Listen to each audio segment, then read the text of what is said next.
I'd like to call to order this meeting of the Historic Preservation Committee. We got roll call, please.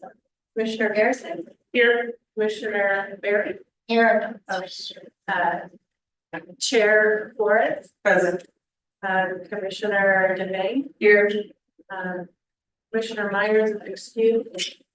And Commissioner Boyer is via speaker. There you go. This is a regular meeting. From 11:20, do I have any visitor?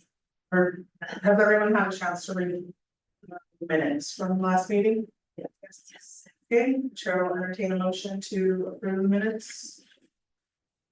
I approve the minutes of the 11:20. I made the motion to approve the minutes. I'll second 11:20 meeting. All right, seconds, all in favor? Aye. Any opposed? Minutes carried. So. The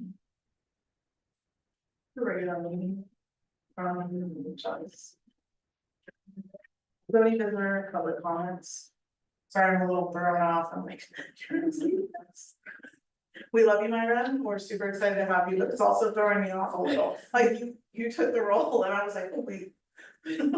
Sorry, no, you're fine, it's fine. Any visitor, public comments? You, unfinished business? New business. Discussion of the draft window handout. Perfect, so, I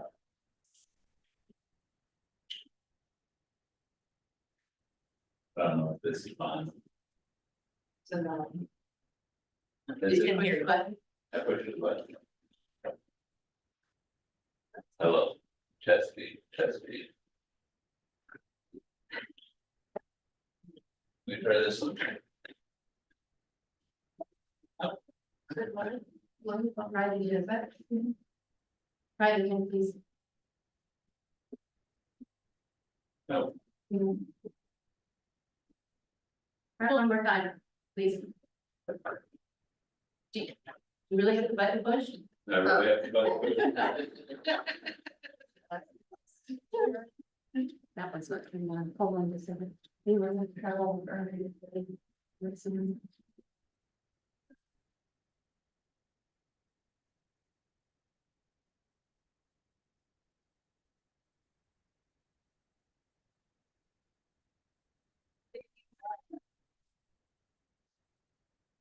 Merry Christmas. Right, push the button again. Do you want me to unmute it? Because I muted it when it was squealing. Yeah. Try it.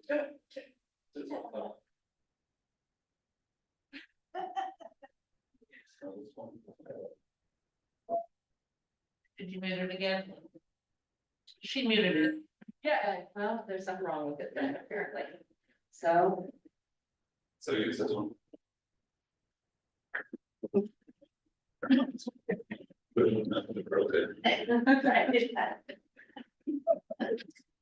It's probably one of the more messy agencies. Yeah. Yes, So you know. we're working on it. Breaking everything. Well, you shouldn't have taken it out. This is the first conflict I've ever seen. And I think we were conflicts when I came to ask for permission to take my tree down, which is why I'm here. There we go, it's green. There you go. What are you doing? I'm doing a feature on you guys. All right, perfect, wow, very, very loud. Yes. Move it away from your face. You shall be heard. All right, well, so yeah, so at the last meeting, we took a look at, a handout that the state had given us just to look at historic windows, and it was kind of detailed. And it was almost sort of difficult for folks, I thought, to fill out, like, I just didn't think it was all that self-explanatory. And so what I tried to do was just create something that was a little simpler that, a lay person could fill out. And so what you'll see is two different handouts in front of you. One is components of historic windows. That's there, and it just sort of describes the various parts of a window. And then, really, a couple of handouts that, folks can sort of summarize. And there are two different types of windows, so I'll just talk about one handout. First, this allows folks to say, this is where the problem with the window is. So if a pane of glass is broken, you could write issue A, hopefully you put an A right there. Say broken window pane or whatever like that. Or, you know, like rotten wood, and you put something like that, and then the bottom of the page asks for like a picture of what's going on with window. The idea of that is hopefully then we can understand what the problems of windows are before people ask to replace windows. Have folks provide some information to help us make a more informed decision. The back is really if they decide to replace a window, to go through and to make sure that the components of the window that they're replacing actually correspond with the components of the existing window. So go through and there's a whole bunch of measurements that could potentially be done. What is this width, all this sort of stuff, so we can then compare the existing and the proposed window side by side. It's an additional level of homework for folks to do, but ideally, by doing that, you folks will be able to make a more informed decision about, does this replacement actually correspond with the characteristics of the existing window? Right now, we just sort of get folks coming in and saying, yeah, it's gonna be wood. Yeah, it's gonna fit within the hole of the window opening. And this actually will allow us to say, well, it will give you folks a better understanding of what is different, so you can make a more informed decision. Well, and then also, it's great for the public to have all that vocabulary and the diagram. And You you know, know what we. Yeah, what We're looking. they don't even know sometimes. I didn't know when I first bought my house. You know, glazing, I was like, oh, the glass, you know? Yeah, And so I think that the components piece is excellent, and I love the worksheet. Where they can say like exactly what piece, and then, you know, we have a better understanding and they have a better understanding, which is so important. So I love these. Thank you for your work on that. Yeah. Really good. good. I gotta say, I was looking around and like Denver had sort of the original prototype for this, and then just sort of tweaked it with our stuff, but then also like added some things that I thought would be beneficial, that were not included in the Denver thing, so. So yeah, so what I would like you folks to do is just take a look at them over the next couple of weeks or whatever, and if you have any additional thoughts about them, send them my way and I can make any number of changes to this. Yes. Okay. The bad part of the window worksheet, casement or fixed windows, Yeah, the end of this, the sentence is. Please feel free to notate any other measurements that you think are important. oh, thank you, You're welcome. It's on right now, so. that's great. Sometimes when you're working on a publisher sheet, you can't see it.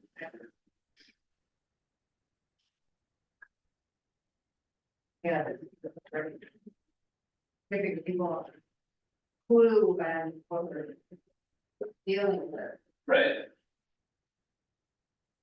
And then they can say this, you know, when they start getting ideas or they get an idea of replacement costs too. right, exactly. Yeah, or restoration even, right? Joseph. Because let me tell you, I love my windows. Okay. That's good. I mean, honestly, I'm like, okay, cool, they'll last me another 110 years, you know, long after I'm gone. It's, I mean, that's. Yeah, exactly. That's ideal. I get it, it's expensive, but new windows aren't cheap either. Okay, so is that it for that piece? That's it for that piece. Okay. And then the historic preservation standards. Like a few months ago, I had sort of had the idea that I would sort of show the Secretary of Interior standards a little bit. And just to help folks navigate them and, I mean, I know that we've been talking about it a fair amount, but, I think it's just really helpful to understand what our standards are requiring and what, how the Department of Interior encourages us to use their standards. So when we look at, and Myra, if you go to the first page of this document, this is really the main document for, the guidelines and the rehabilitation standards and all that sort of stuff. The link is in the staff report for the agenda packet. We really use the rehabilitation standards. So there's various standards in here for preserving, for rehabilitating, for restoring and reconstructing buildings. We really use the rehabilitation standards as our main focus of the historic standards. So can you go back to page 87, Myra? And just a look at this, and you folks can, again, take a look at this at your leisure. What this really introduction to the rehabilitation standards is, it really does lay out how we're supposed to use these standards. And so you'll see that the way that the standards work is they want the least impact to the historic features and detailing as possible, right? And so they want you to, for a while, I was calling it mitigation sequencing because it made sense to me in terms of wetlands. Like when I dealt with wetlands up in Washington, it was always avoid the impact to the wetland. If you're gonna have an impact to a wetland, minimize it if you can avoid it. And then only if you can minimize, then mitigate, right? Well, it's the same sort of principle. Here, though, they use the words protect, which means if you've got historic features, don't touch them, right? Protect them if they're in good shape, protect them first, right?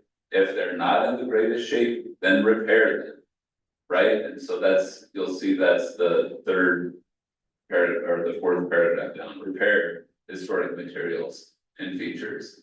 And then if you can't repair them, if you can't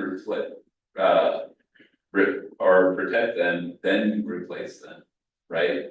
It's only after you've considered those earlier steps that you then move to replacement. And I think that that's really important. I think a lot of folks come in and they're like, hey, I'm just gonna replace this feature, right? I'm gonna replace the window. Well, a lot of it, or I'm gonna replace the siding on my home. Well, is the siding in need of repair?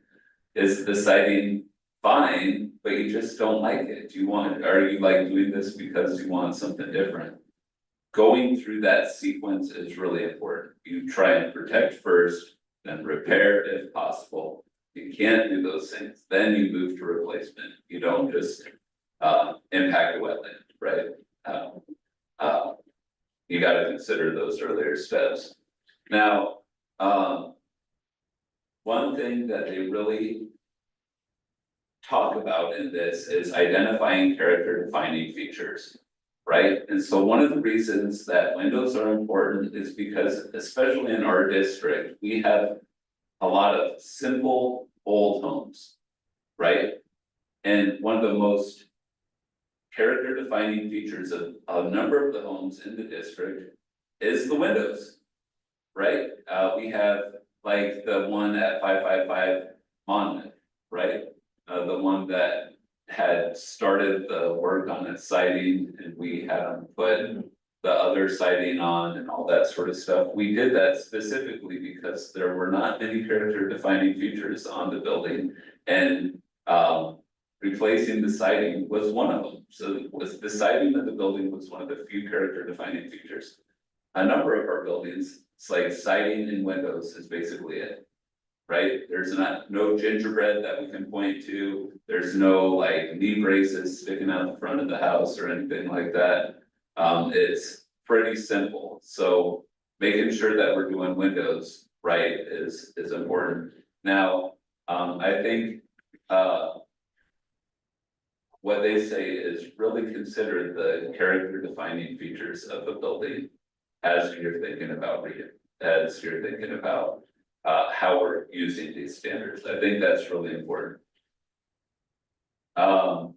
Another thing, sort of moving down the sheet is, they talk about, and it's on the second page. Myra, it talks about what to do if there's missing historic features. And so what they say is, don't do things that are conjectural. Like if you know that something was there, but you don't know what it looked like, don't just sort of throw something on. Have it try and be documented by historical evidence if possible and match the style if possible. Or you don't need to replace, if it's not necessary to replace, perhaps don't replace it. Ideally, the gold standard is find something that's can be documented by historic evidence and put something like that on the home, right? If that makes sense. A good example is when Jeff Myers was doing his house. He had an idea of what sort of porch would be appropriate for the building, and so he applied and he was doing the work to re-put the porch on the building. And when they removed, because they had put something else there and he knew that that wasn't how it was supposed to look.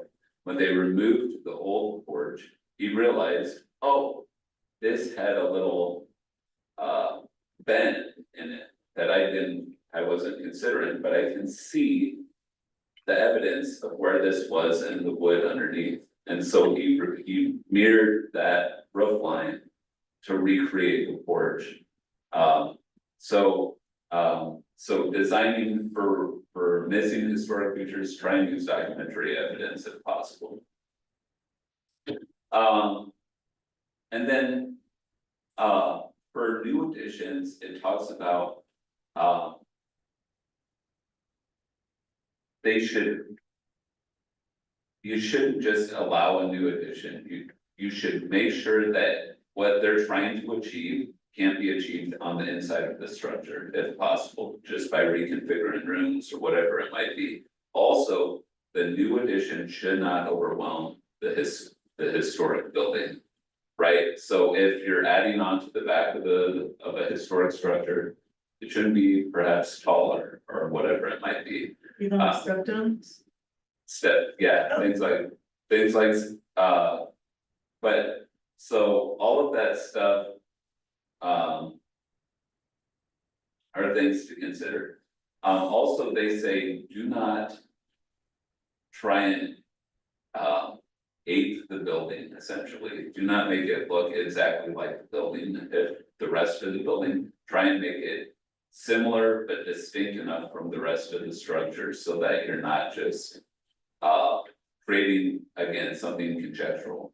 They want the building to show its development over time, if possible, right? So that's how these standards are the sort of the philosophy behind the standards. Does that make sense, or do you have any questions about that? I think it's a great place to start to read, to start to understand, you know. More details of what we're doing here. But how far do they go in making a difference when they build? You know, or maybe, let's say on the back end of a house, they're gonna put a secondary or second bedroom, say. And then make it very modern. Right. Right. So, you know, what they took. And I think it's even later in the standards is they talk about how new additions in the back can be much more modern. But they should be a similar sort of scale. You know, if you can sort of match a similar one. Man, I wish I could show the picture. One of my favorite, one of my absolute favorite versions of this is the Jocelyn Art Museum in Omaha, Nebraska. Jocelyn Art Museum is this beautiful building, right? Well, somebody went next to it. And it's made out of rose quartz, right? So it's sort of like pink, right? It's a beautiful art museum. Somebody, when they did an addition to the building, they put the addition on the building and it's more of like just a block, right? They didn't do the same sort of window configuration or anything, but they completely matched the scale. They completely matched the material. So when you look at them together, you're like, whoa, I can tell that's an addition. But I can tell that whoever designed that addition did it with this building in mind. That's sort of what you're trying to achieve with the standards. Now you can page down a little bit, Myra, because there are examples in here. And I mean, just sort of going through the documents. So how you'll see is they'll say specifically with relation to each of these things, recommended, this is how you should use these standards, not recommended, this is how you should not use these standards. And so they have it for masonry, they have it for wood, they have it for all sorts of different things. And so you can definitely look at all of this. I do think that they have additions, and they show an example of additions. Because you look at the Louvre in Paris Right, and you see this big. it's exactly right, Well- but I mean, so again, that's another sort of example is what do you do? You're trying to add space to a building. How do we do it? Do you do it in front of these historic structures, you know? Do you do something that's trying to look historically like the rest of the structures? Or do you do something underground that then incorporates additional space up above? And the standards specifically go for the way that IMA designed that at the Louvre.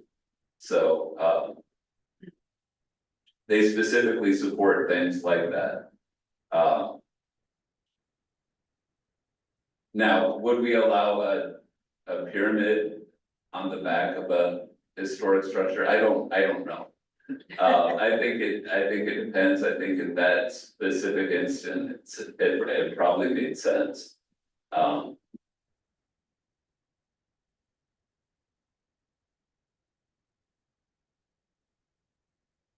Oh, it's good. I mean, that's a lot of information to go over, so Yeah, there's just tons of information. it's some light reading. Yeah. Can you just hit H down a few times? Cause I do think there's an addition one. I'll recognize the building if I see it. Okay. I'll tell you this stuff.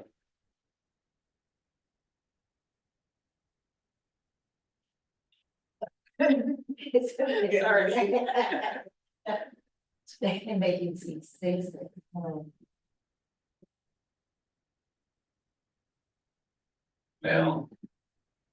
You should just hit Control F and do addition without it.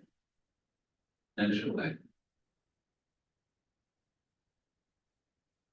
Almost at the end. Of the whole document? Yeah, Well- around 160. Yeah. Oh, never mind. Oh, additions, Oh, yeah, that's the one I was thinking. right? And so you can see from the front of the structure, it's very historic and everything like that. The back addition is very modern, right? But the scale is smaller than the house out front. It uses a similar sort of brick, that the main facade uses, all that sort of stuff. And it doesn't dwarf the main thing, nor is it very visible from the front of the building at all. And the windows are more, they match the main part of the house too. With the Well, the color. different panes, no, it has. But it still has the squares, yeah. Yeah, Square. yeah. But there's much more. Exactly, but they are related, they're in the same family. Yeah, exactly. So that's a sort of approach that they definitely support. So,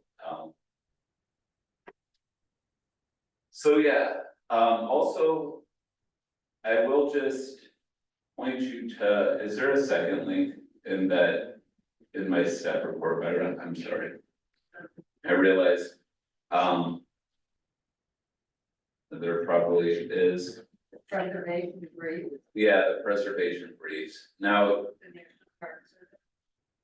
as you're looking at stuff too, I mean, there is just an absolute ton of information to look at with regards to some of this stuff. And these preservation briefs really give you, sort of the guidance for specific issues. And so you'll note that when the application comes in, if it's related to a storefront, or if it's related to signage, or if it's related to historic windows, I will refer to these preservation briefs a lot. And so like preservation brief 9, the repair of historic wooden windows, really talks about,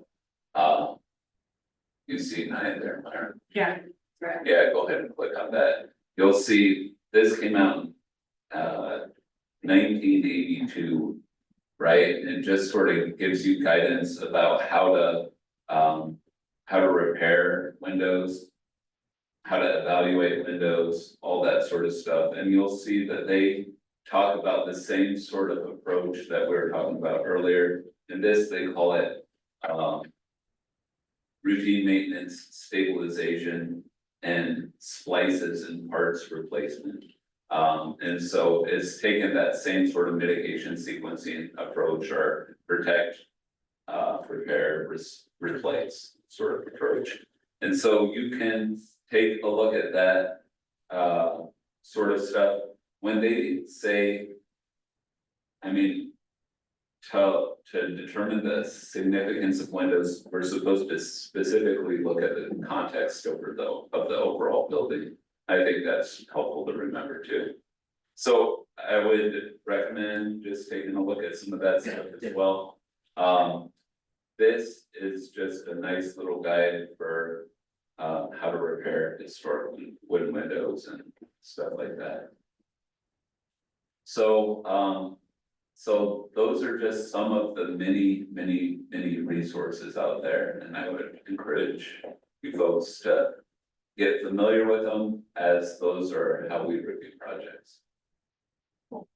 I personally want to thank you for all this information, because in all the years that I've been here doing this, I haven't had, like, there's so much, right? We have the internet now, we have the World Wide Web. We don't have to go to the library and look through encyclopedias and different books, so we have all these things at our fingertips, but it's overwhelming, and so to have a place to begin Yeah, is super helpful, so thank you for these things. yeah, no problem. I mean, it is, yeah. These folks provide quite a bit of information, the part of it. So, Alright. Anything else? yeah, you know, I told you I'd try and bring a video again, and I've been trying to show our planning commission videos at the end of every one of their planning commission meetings, just to provide them things to think about and all that stuff. I was gonna try and do it for historic preservation. I will continue to try and do it for historic preservation. The problem is there's just not a whole lot of historic preservation YouTubers. I showed you this guy before. He's the one that I can find that actually seems passionate about historic preservation and not like a lecture format. Like everything else is basically lecture format. It's not sort of shorter YouTube videos.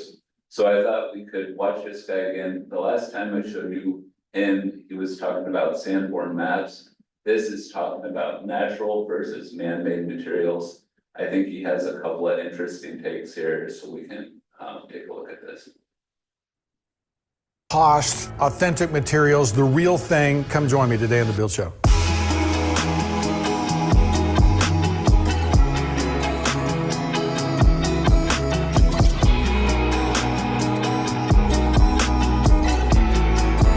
So in episode 16 of our podcast, done a number of months ago, we were talking about how to build and craft a city, okay? How to build, what makes a great city, what makes a great building. Here's something I had to say about it. The commoditization of the built form has created an architecture that's become a slave to the manufacturing process.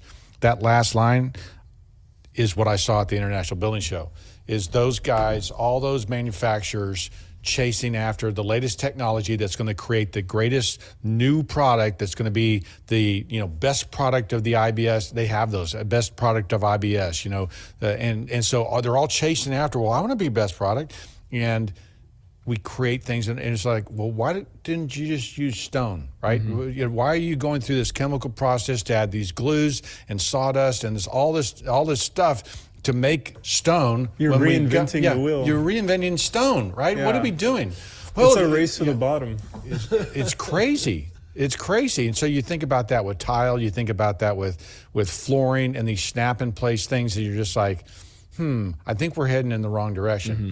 Which is the point for me in this conversation. I got some pushback when I went on to Instagram that, we can't afford you, Brent. I mean, you know what you're doing, but not everybody can afford the real thing. I kind of stopped and was like, wait, what does that mean? And I was confused because if you look at and you understand that a lot of these new materials are actually more expensive than the original. And so I wanted to break out some of these prices today and talk about cost, talk about value so that we can be building better and make better decisions. One of the things I think is happening today is we fall into habits, okay? That everything's new is better, okay? And then B, when you assume that, it then means that you have to chase after those things. For instance, let's just say vinyl siding is just starting to come out. In order to be a vinyl siding installer, you have to go get different tools than you would as a carpenter because vinyl siding is hung on clips and you screw these clips on. You have these different ways of installing things. We get into this habit and we've forgotten, like I say a lot, the old way of building.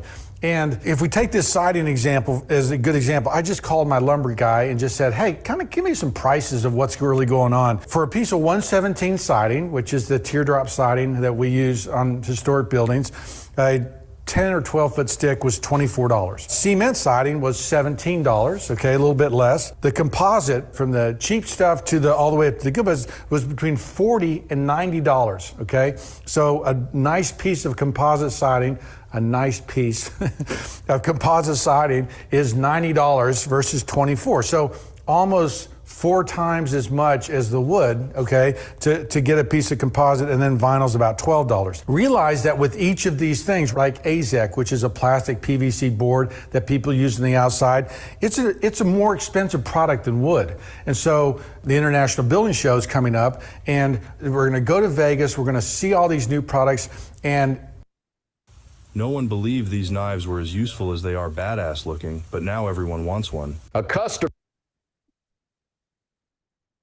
is that everybody, all the manufacturers, everybody's chasing after the quick, the new, the cheap, the fast, sometimes not cheaper way of building, okay? And we end up with things that everything looks the same. Everything is cookie cutter, and we don't have that character and that distinction that we used to have. Now, if we go down the line of looking at other pieces of this equation, we realize that there's a lot of problems, okay, with some of these solutions, okay? And it always strikes me funny is that we have wood siding, okay, that rarely has any grain in it, but the cement siding has this faux grain meant to look like wood. The composite siding is meant to look like wood, and vinyl meant to look like wood, right?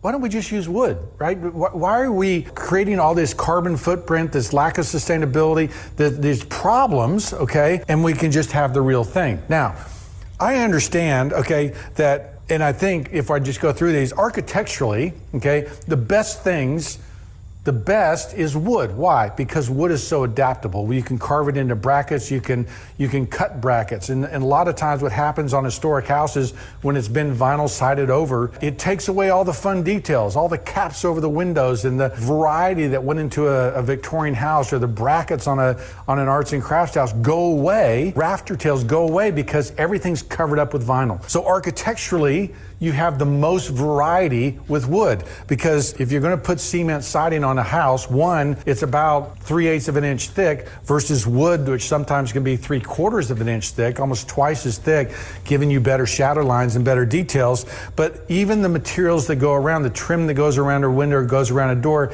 doesn't have that same heft. Okay, so architecturally, these things don't compare with wood because wood has more variety, more history, more adaptability, right? You can cut and shape, things so that they think about trimming out a window. You're actually cutting these weird 45s because you're taking it out of pieces of tape and other just weird things. And so the adaptability architecturally, okay, and beauty-wise, wood is the best. History, obviously, wood's been used the longest, and so tools, you have to buy, or you sometimes have to buy new tools to install these products. And so it can be more expensive to set up to do those things. The carbon footprint, we know how bad PVC is, how it never rots, which is why I think people use it. So if we went down the reason people use it is because they don't have to paint it again, okay? And there's this idea that it's maintenance free. Nothing is maintenance free. You don't have to paint it again and it won't rot. Okay, so my rebuttal to that is, well, if we learn to pitch our window seals so they didn't hold water, and we put an air gap behind our siding before we stuck it to the zip board and did those things, we wouldn't have the peeling paint problems. We wouldn't have some of these problems that if we just learned to craft and we learned to build better, we would overcome these things. I just want to caution you to jumping in after a bunch of these fads and a bunch of these materials that, like asbestos, could be a problem years from now, right? Asbestos, when it came out in the 20s and 30s, was a revolutionary product because it didn't burn. It was fireproof, and it came in all these different shapes. And a lot of these materials, when you're cutting them like this, are also bad for you. You need to have a respirator because they're unhealthy. And just because it's cheaper, okay, it is more affordable, but that doesn't mean it's better. Doesn't mean it's going to last longer. Doesn't mean that if in 10 years you need a replacement or you need to add on to it, you're going to be able to find it. There are problems with going after that cheap material. And it's just like food, okay?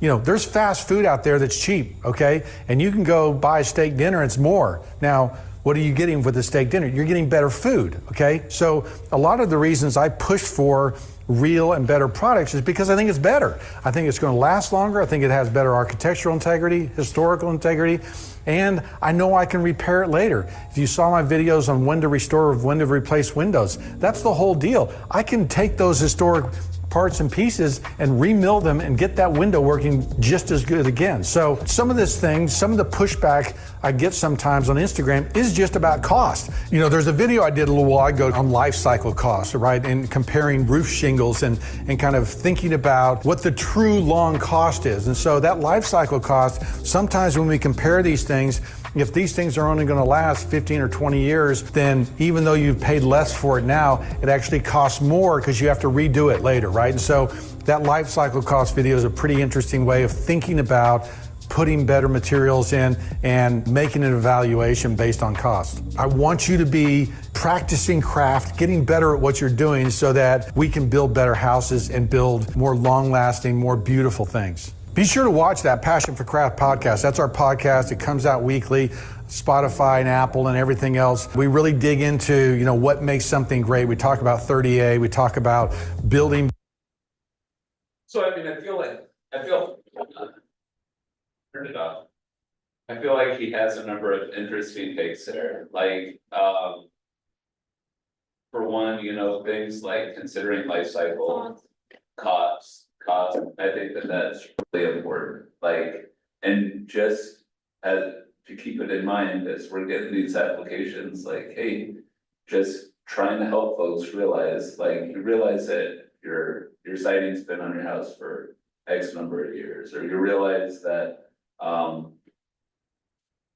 your windows have been in your house for a very long time. Trying to help folks understand that, yeah, like things like windows, if you break a vinyl window, that thing's trash. You're not gonna be able to fix it, but you can repair a wood window, right? Things like that, also things like his take about the siding widths. That's super important, we have seen, hardy plank siding put on houses, and it does not look the same as some of the older siding that we see, and so just keeping in mind that there is a difference in how that looks. All of that sort of stuff, and I mean, my house has I've got a historic house. It's not super old, but it does have vinyl siding on the side of it. I know that there are details underneath that siding, but I don't know what they are because it's got vinyl siding that's completely gotten rid of all of the trim details and all that sort of stuff. Always remembering, when people want to reside their home, that means that the trim details are gonna be different somehow. We just need to think about how they will be different. So all of those things are, I think are pretty interesting takes from that. Also, I thought the take about, just thinking about some of the stuff that's getting produced as a product. And not necessarily like something that's gonna work long-term or anything like that. A number of these things that are getting created have not been in historic homes or have not been in homes for 50 years, and so they don't know what will happen after 10, you know, it's not a tried lasting solution, because a lot of them have just been created, you know, so I think that's important to remember too. So I don't know, a whole bunch of interesting things from that video. I will take one more digression though. I was just in Washington DC, and you know, I think if there's anything sort of inspiring about Washington DC, it's that, like, shoot, man, we came together as a society and built a pretty beautiful city, right? So you look at things like the mall, and it's beautiful, right? The Capitol itself is beautiful, the Library of Congress is beautiful, and we created like avenues that emphasize the things that had been created. And we don't build like that anymore. We don't consider stuff like that anymore. And I think that he has a different video that I was watching earlier today, and he says, what does that say about us as a society?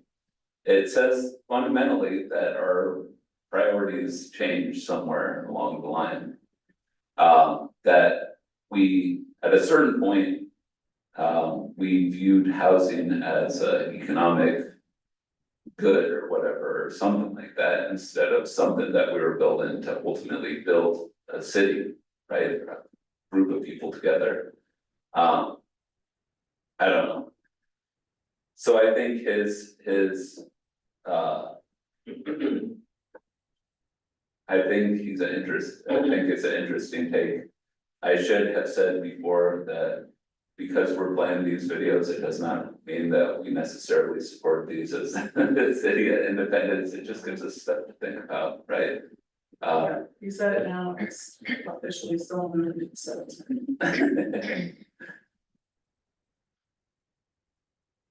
Myron has a question. Commissioner Boerde mentioned it would be interesting to watch the video he talked about when to replace the windows as well. That sounds good. Yeah, sounds good. So is that it for you? Yeah. So before we close our final historic preservation committee meeting of 2024, we would like to take this opportunity to publicly thank Karen.